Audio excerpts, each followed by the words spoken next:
Vessel work is not easy because it means that you, the avatar, have to take ownership of what you do with your body, what you put in your body, how you treat your body, and all of the above. Remember that as children, again, no matter what type of upbringing we had, I love backstories. I will always go into them when it's a one on one situation, but as a whole, I stick to avatars.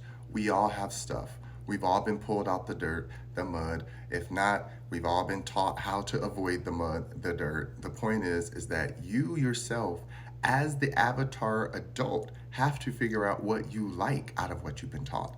Not to replicate it. You can replicate it if it works, but it's not meant for you to simply replicate without investigating first. Energy for your body is meant to wake up certain parts of you that make you who you are. There are energies that we all share together, like happy, sad, communal energy, things of that nature, outrage, all that. That's a communal thing that we decide. But internally, yes, we have levels of rage, but before it gets to rage, we are the ones who protect the inner child.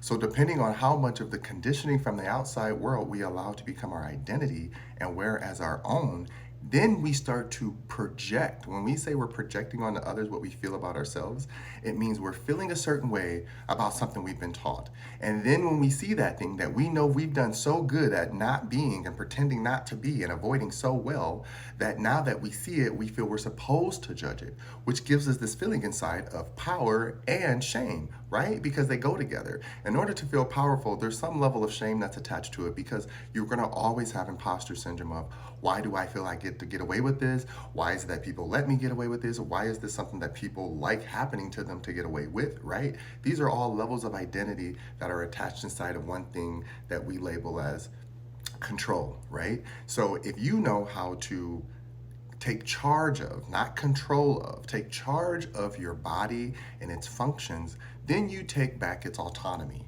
which is self-governing, right? The body itself does not actually need you. The heart breathes and the mind breathes, everything breathes. Don't forget that. Everything breathes in our body. Our whole body runs off of oxygen and exchange of carbon, all this stuff. You get it. Go do the science. The point is that the body only requires us to put nutrients in it. It is self-sustaining on its own, right? So all you have to do is know how to provide nutrients. Nutrients are not just dietary. It's also what do you consume as far as information and data, and how do you trust that data? Just trusting it because the mass agrees to it is not an answer. You understand that? It can be an answer because enough of us have went out and experimented and tried. Some of us have just sat there and agreed with it because everyone else is agreeing and we don't know what the truth is, which is when people feel bamboozled when the truth comes out or they feel the urge to fight it. That is something that's built into you because you allowed it. That's the only part that you have to take ownership of. The trauma, the abuse, everything else does not belong to you, and you can rebuke all those energies inside of you and say that was not a life of love. That was not something that I see as respectful or taught me anything. And if it did teach you something, ask yourself, why was I unable to receive that? Why was I so focused on fighting love that I couldn't receive love? Or why was it that I didn't feel like I was deserving of love, that my parents treated me like I couldn't have it unless I did something for them? These are all conditional things, right? We as the avatar have to take control back and say, that's what I want to take charge of, right? Control to me means you're going to stop right there, right? Charge means now that I stop them, all of this is still functioning back here. It ain't gonna stop. Somebody has to maintain that. So it can't be the outside environment that maintains it for you. You have to maintain that. That's why I say when you do vessel work, eating the most cleanest diet helps.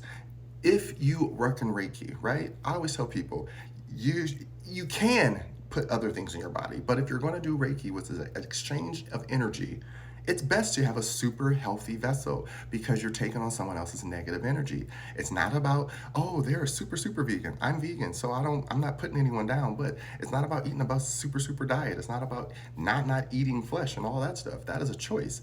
But we're saying those things hold memories. And yes, vegetables are alive, but the memory is not as deep, at least we believe as humans, because I don't really know. for animals. It might have a longer legacy of memory. I'm not sure, but we do know we need nutrition and everyone requires it. So for me, there's no battle in that conversation. Just make sure you're getting the best of what you need and not process, not stuff that's garbage, because then you start to think better and feel better and your body works better. That's the functionality part. This emotional part is now that I feel better and understand that I can do what I want and live how I want, I don't care how people work out, that's up to you. Just make sure your body is flexible enough to hold its own body weight and strong enough that it can move and shift that body without too much resistance. That's the main thing of life that I learned. Make sure your hips don't stop moving, your arms keep moving, keep them strong.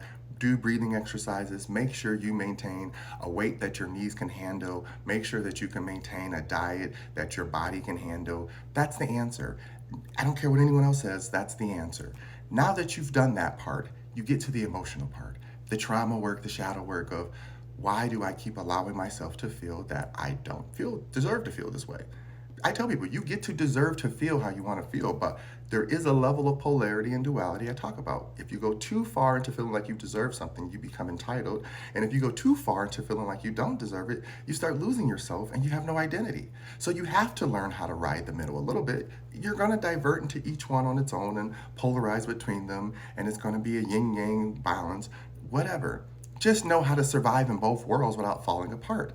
That is the point of saying when you go into your shadow work and your dark work, when you come back out into the light work, which is everything else we see in front of everybody else, the avatars and the masking, know how to hold it together. Don't fall apart. Don't be brittle. Have your roots strong in your center and self, knowing how to maintain your health, right? Again, what we think and feel about things are just feelings. Do you actually believe in it? That's the part that matters the most. If you don't believe in it, why are you exerting energy on it?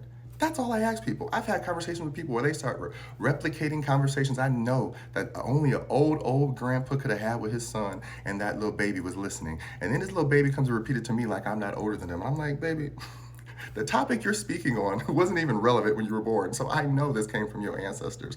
Go clean up your space and come back to me when you're ready to be yourself. This is the disconnect that we all keep doing when it comes to vessel work. It doesn't matter if you want to go out and party, if you want to sleep around. I tell people vessel work, sex work is important too. If you have a clean, healthy mind and you understand that you're helping someone exchange their energy in a way that they need to express that energy without getting hurt or anything else, then yes, you are a healer to that modality. But again, don't get lost in the sauce of all the things that become very dark in that world too.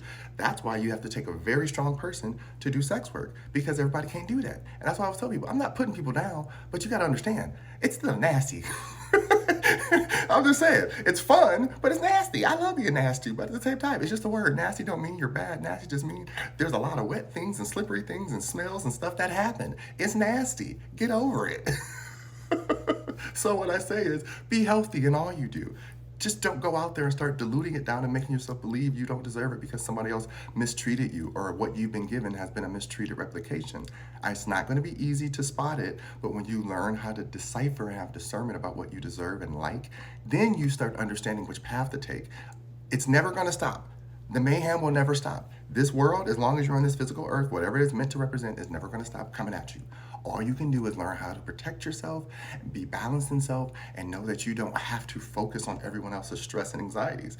If they choose to bring it to you without any resolve, if they resolve it and they want to come talk to you, then yeah, you can let them into your world. I'm not saying cut people out, but you have to know how to balance it out, right?